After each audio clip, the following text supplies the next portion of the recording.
My favorite type of dirt bike trails are ones with elevation, but I remember when I was first intimidated by steep hills, especially going downhill, because I didn't feel like I had control, and especially if I was afraid of using too much front brake and going over the handlebars. And maybe you've already had an accident, so how do you prevent going over the handlebars going down a steep hill? Well, a common mistake is to be just relaxed and sitting or even standing on the bike. You're using a poor body position that puts too much weight forward, and when you're going down a steep hill, and especially if you hit like a log or a rock halfway down, this bounces your suspension and it pushes you even more forward, and you're more likely to go over the bars. And once your rear wheel starts getting air and going forward, then it's next to impossible to control it. And not only are you more likely to go over the bars when you have too much weight shifted forward,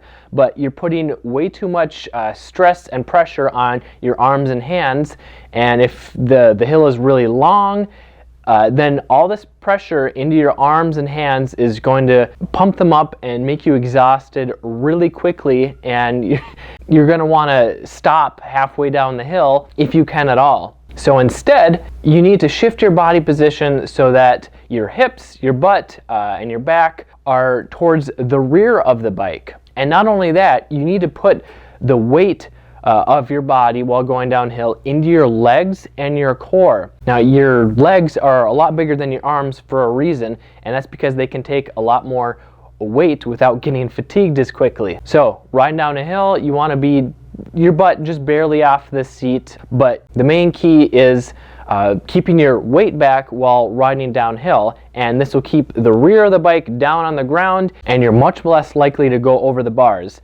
And the steeper the hill, the more you need to keep your weight back. Now, this is just one technique for staying balanced and in control on the trails, and I want to give you a free guide that covers all the basic techniques that you need. You can get that at motocrosshideout.com/free lessons, or click the link in the description below. I'm Kelly Fager from Motocross Hideout. Learn more, ride more, so that you can stay safe and have fun for many years to come.